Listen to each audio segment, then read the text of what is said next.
VTT, Packcraft ou encore Cours-la-Roue, l'heure est au dernier réglage pour les 62 équipes engagées sur le championnat de France raid du NSS. Les métropolitains viennent tout juste de récupérer leur vélo. Ils sont venus en avion par un avion intermédiaire après nous.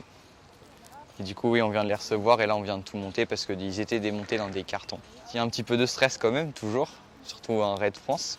Mais ouais, j'ai hâte que ça commence parce qu'on va bien s'amuser. Je suis un peu stressée, mais on peut le faire, on peut y réussir à aller jusqu'au bout sans s'arrêter, donc ça va.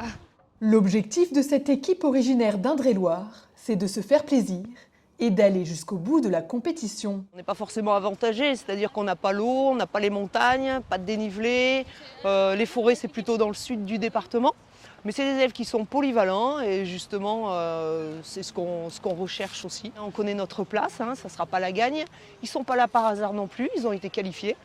Et c'est des élèves qui sont volontaires. Il y a une bonne cohésion d'équipe. Vous aurez des barreaux pour remonter, il faudra se sécuriser toujours sur une corde qui sera le long des barreaux.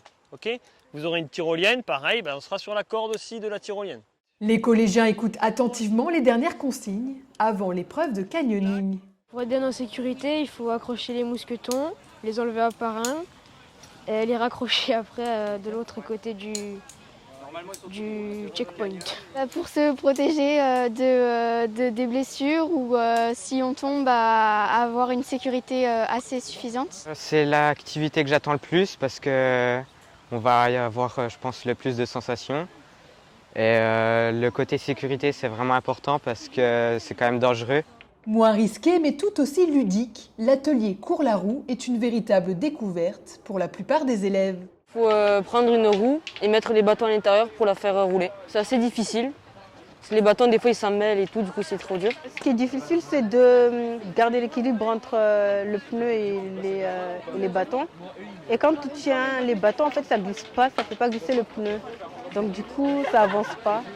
Au stade en eau vive, les jeunes sportifs s'initient au Packcraft, des canoës gonflables qui demandent un certain équilibre. J'en avais jamais fait, là j'ai fait ma première descente. C'est un peu déséquilibrant, quoi. Faut bien ramer, parce que sinon après on se fait vite emporter par le courant et on percute les bords et on se renverse. Des apprentis reporters vont couvrir les 3 jours de compétition. En attendant le début des festivités, les jeunes sportifs et leurs accompagnants vont profiter d'une bonne nuit de repos en bivouac à Sainte-Suzanne.